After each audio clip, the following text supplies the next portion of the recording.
Hello বন্ধুরা, আজ আর একটা আপনাদেরকে রেসিপি আপনাদের সঙ্গে শেয়ার করতে এসেছি। সেটা হচ্ছে কচুর দম। অনেক রকম তো দম বানিয়ে খাওয়া হয়, তা আমি ভাবলাম কচু একটু ছিল, তাতে একটু আপনাদের সঙ্গে দম বানিয়ে দেখা, নিরামিষভাবেই বানাবো। আমি একটা আলু দিয়েছি, যেহেতু কচুটা একটু কম হয়েছিল। যদি আপনারা আলু পছন্দ না করেন, শুধু কচু দিয়েও বানাতে পারেন। তো আমি এক পিস আলু দিয়ে সবজিটা বানাবো। তো সবজিটা শুরু করা যাক। আসুন কীভাবে বানাচ্ছি দেখাই। প্রথমে আমি গ্যাসটা অন করে কড়াইটা গরম করে নিয়েছি। একটা মশলা বানাবো, মশলাটা আমি বানিয়ে আপনাদের সঙ্গে শেয়ার করছি। প্রথমে আমি জিরেটা একটু কড়াইয়ের মধ্যে, শুকনো কড়াইয়ে ভেজে নেব। যারা শুকনো লঙ্কা খেতে পছন্দ করেন তারা এই জিরের মধ্যে আপনারা শুকনো লঙ্কা ভেজেও পেস্টটা বানাতে পারেন, কিন্তু আমি সবজিটা কাঁচা লঙ্কা দিয়ে বানাবো বলে পুরো একদম হেলদিভাবে বানাবো, সেই কারণে আমি শুধু জিরেটাকেই হালকা করে ভেজে নেব আর সবজির মধ্যে কাঁচা লঙ্কা দিয়ে বানাবো সবজিটা।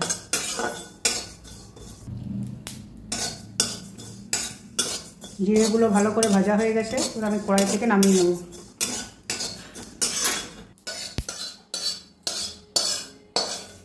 এটার মধ্যে আমি পেস্ট করে নেব।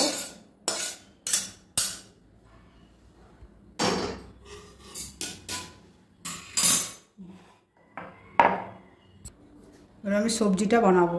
প্রথমে আমি কড়াইয়ে সর্ষের তেল দিয়ে দেবো অল্প পরিমাণে।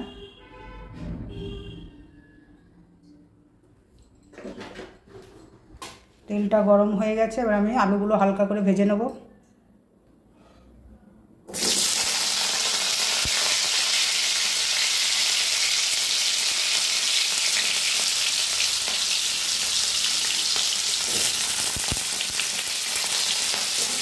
একবার উল্টে নেব।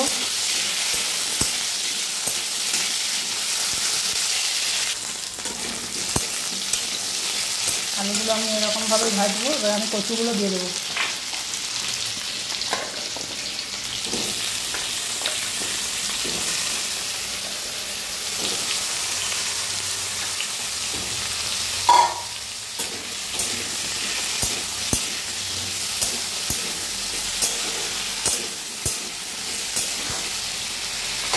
কাঁচা লঙ্কা দুটো কেটে দেবো।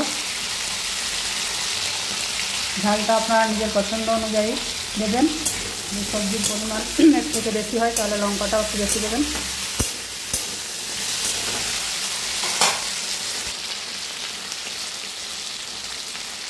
পরিমাণ মতো হলুদ গুঁড়ো দেবো।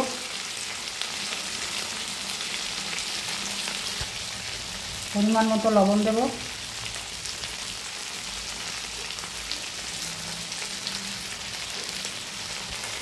একটু চিনি দেবো, স্বাদটা একটু ভালো হবে।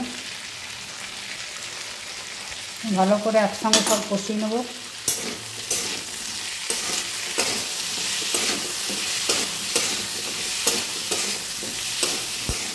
একবার যদি তেল দিয়ে না কষিয়ে চাপান তাহলে আপনি প্রথমে কচুটাকে সেদ্ধ করেও পরে তেলে চাপিয়ে নিতে পারেন, কিন্তু আমি একবারে কষেই রান্নাটা করছি। এবার আমি জল দিয়ে দেবো, বেশি কষানো যাবে না, তার কচু সেদ্ধ হবে না।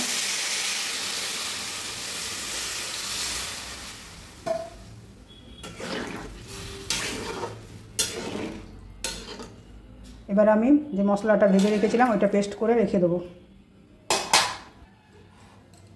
বেলন চাকিতেই আমি পেস্টটা বানিয়ে নিচ্ছি। শিলনোড়াটা ভিজে আছে বলে বন্ধুরা ওটা তার শুকনো জিনিস পেস্ট করা যাবে না, সেই জন্য আমি এটাতে পেস্ট করে রেখে দেখিয়ে দিচ্ছি আপনাদের।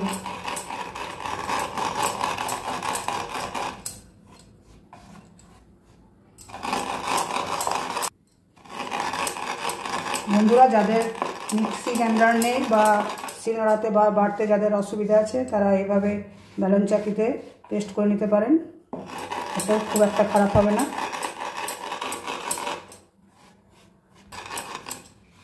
বন্ধুরা, আমার পেস্টটা বানানো হয়ে গেছে, এই দেখুন।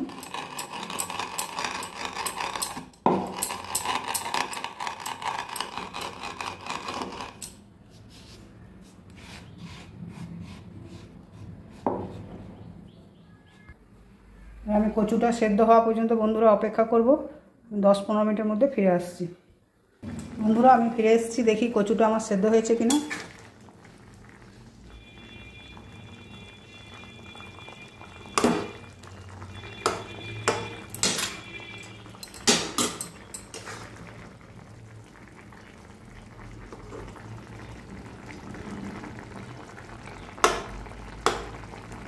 কোনো কোনো কচু ভালো সিদ্ধ হয়ে গেছে, এক দুটো একটু সেদ্ধ হতে সময় লাগছে। এই যে আর একটু সেদ্ধ হবে বন্ধুরা। বন্ধুরা আমার এবারে কচুটা সেদ্ধ হয়ে গেছে, এবার আমি মশলা দিয়ে নামিয়ে নেব।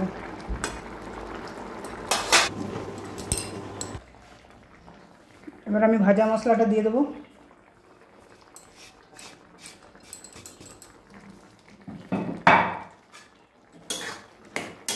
সব একসঙ্গে ভালো করে মিশিয়ে নেব।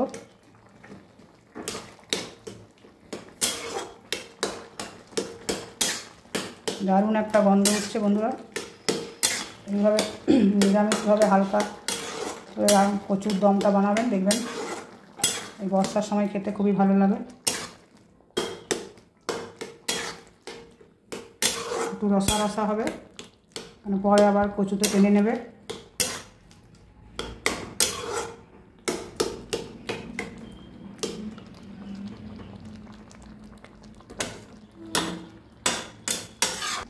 এবার আমি কড়াই থেকে নামিয়ে নেব।